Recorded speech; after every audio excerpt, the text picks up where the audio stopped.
বেশিরভাগ ছাত্রছাত্রী আমাকে জিজ্ঞাসা করে যে, "স্যার অনেক তো আমরা লিখি পরীক্ষায় কিন্তু নম্বর কেন আসে না?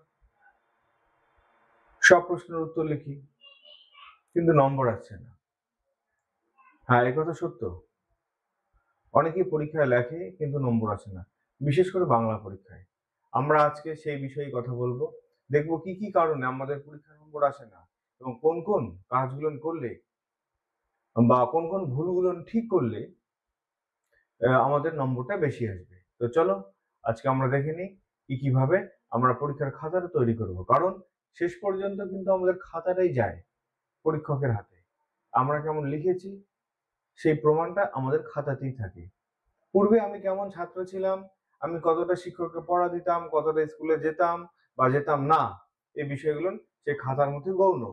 আমাদের লেখাটাই যেহেতু শিক্ষকের কাছে পৌঁছাচ্ছে বা পরীক্ষকের কাছে, তাই আমাদের খাতাটার উপর যথেষ্ট গুরুত্ব দিতে হবে।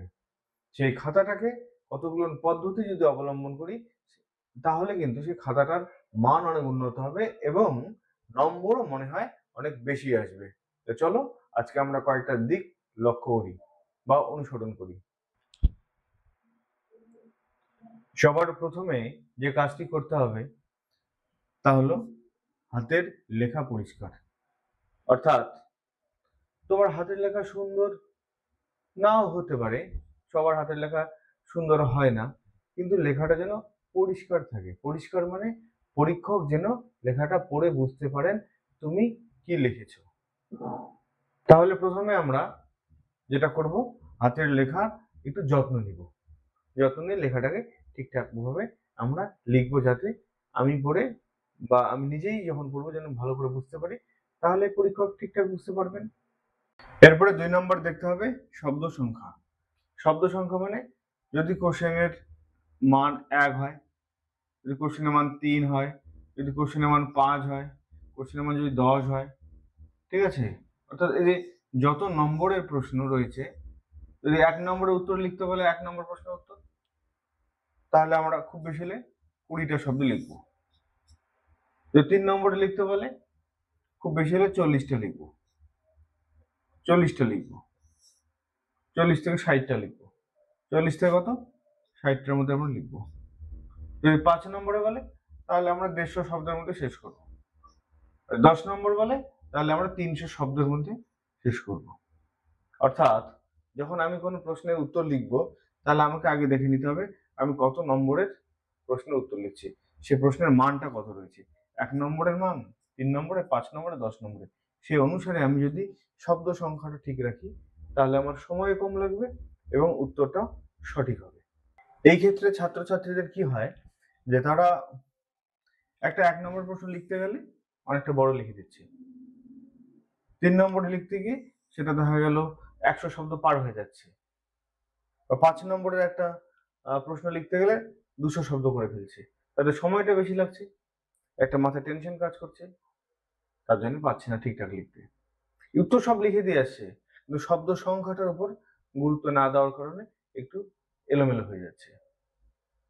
এই শব্দ সংখ্যাটা ভালো করে মাথায় রাখবে যে তুমি কত মানের প্রশ্নের উত্তর লিখছো।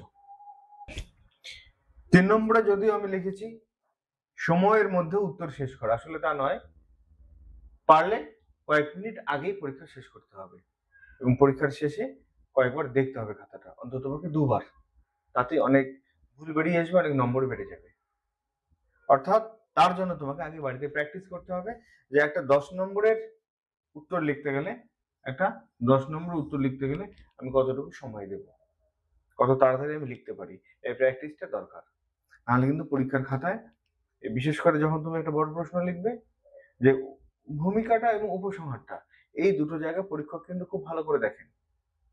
সময়ের মধ্যে যদি তুমি লিখতে না পারো, তাহলে তোমার উপসংহারটা ঠিকঠাক হবে না। ভূমিকাটা ঠিক হলো, উপসংহারটা ঠিক মতো হবে না। ঘড়ি ধরে বাড়িতে আগে প্র্যাকটিস করতে হবে যে সময়ের মধ্যে তোমার উত্তরগুলো শেষ হচ্ছে কিনা। এই প্র্যাকটিসটাই তোমার পরীক্ষার হলের মধ্যে কাজে লাগবে। যে উত্তরটা তুমি লিখছো, 4 নম্বর পয়েন্টে যে উত্তরটা তুমি লিখছো, অর্থাৎ উত্তরপত্রে, সেই ধরো একটা তুমি কবিতার উত্তর লিখছো, একটা 10 নম্বরের, 5 নম্বরের একটা প্রশ্নের উত্তর লিখছো।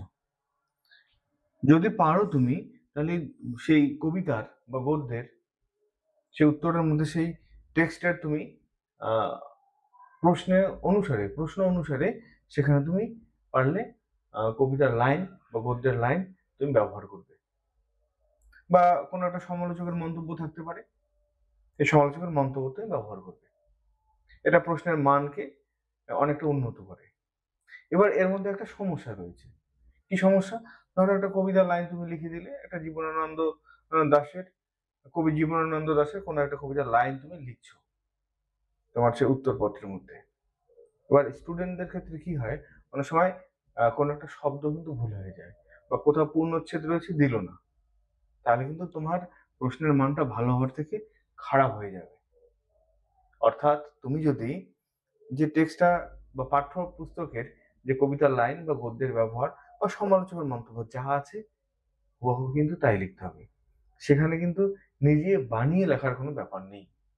এই বিষয়টা একটু মাথায় রাখবে। ৫ নম্বর পয়েন্টটি খুব গুরুত্বপূর্ণ।